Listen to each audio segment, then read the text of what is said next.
పాత నిబంధన గ్రంథము సామెతలు 23వ అధ్యాయము.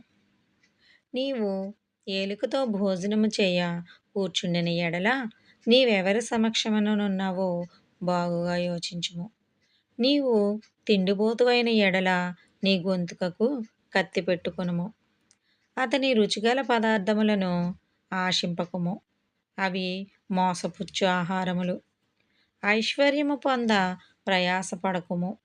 నీకు అట్టి అభిప్రాయము కలిగినను దాన్ని విడిచిపెట్టుము. నీవు దాని మీద దృష్టి నిలిపిన తోడనే అది లేకపోవును.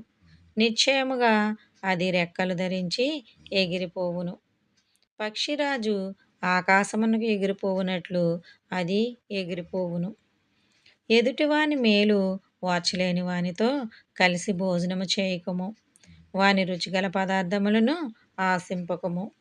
అట్టివాడు తన ఆంతర్యంలో లెక్కలు చూచుకొనివాడు.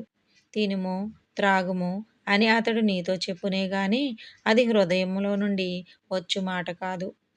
నీవు తినిన దానిని కక్కివేయుదవు. నీవు పలికిన ఇంపైన మాటలు వ్యర్థములగును. భక్తిహీనుడు వినగా మాటలాడకుము. అట్టివాడు నీ మాటలలోని జ్ఞానమును తృణీకరించును. పురాతనమైన పొలిమేర రాతిని తీసివేయకుము. తల్లిదండ్రులు లేని వారి పొలములోనికి నీవు చొరబడకూడదు. వారి విమోచకుడు బలవంతుడు, ఆయన వారి పక్షమున నీతో వ్యాజ్యమాడును. ఉపదేశము మీద మనస్సునుంచుము, తెలివిగల మాటలకు చెవియొగ్గుము.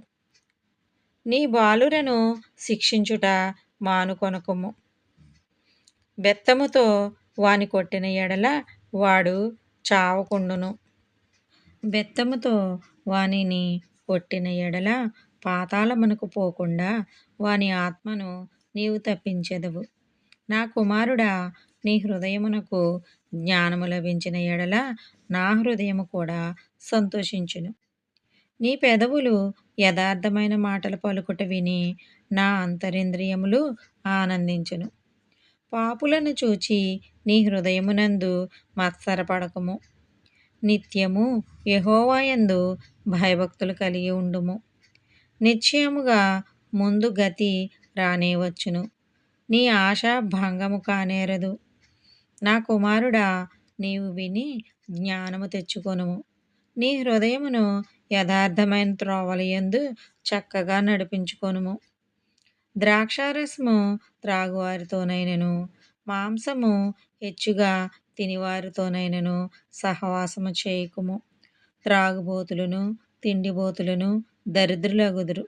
నిద్రమత్తు చింపిగుడ్డలు ధరించుటకు కారణమగును. నిన్ను కనిన నీ తండ్రి ఉపదేశము అంగీకరించుము. నీ తల్లి ముదిమియందు ఆమెను నిర్లక్ష్యము చేయకుము. సత్యమును అమ్మివేయక దానిని కొని ఉంచుకొనుము. జ్ఞానమును ఉపదేశమును వివేకమును కొని ఉంచుకొనుము. నీతిమంతుని తండ్రికి అధిక సంతోషము కలుగును.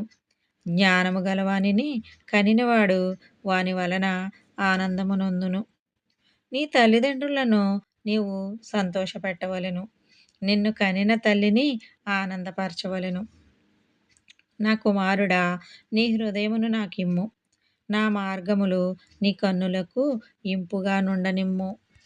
వేశ్య లోతైన గొయ్యి, పరస్త్రీ ఇరుకైన గుంట. దోచుకొనివాడు పొంచియుండినట్లు అది పొంచియుండును. అది బహుమందిని విశ్వాసఘాతకులుగా చేయును.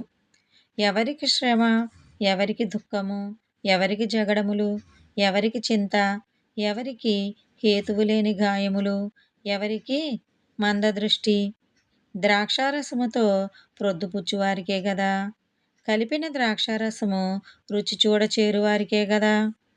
ద్రాక్షారసము మిక్కిలి ఎర్రబడుగను, గిన్నెలో తళతళలాడుచుండగను, త్రాగుటకు రుచిగా నుండగను దానివైపు చూడకము. పిమ్మట అది సర్పము వలె కరుచును, కట్లపాము వలె కాటువేయును. విపరీతమైనవి నీ కన్నులకు కనబడును. నీవు వెర్రి మాటలు పలుకుదువు. నీవు నడి సముద్రమున పండుకొని వాని వలె నుందువు. ఓడ కొయ్యి చివరను పండుకొని వాని వలె నుందువు. నన్ను కొట్టినను నాకు నొప్పి కలగలేదు. నా మీద దెబ్బలు పడినను నాకు తెలియలేదు. నేనెప్పుడు నిద్ర మేల్కొందును? మరలా దాని వెతుకుదును అని నీవు అనుకొందువు. ఆమేన్.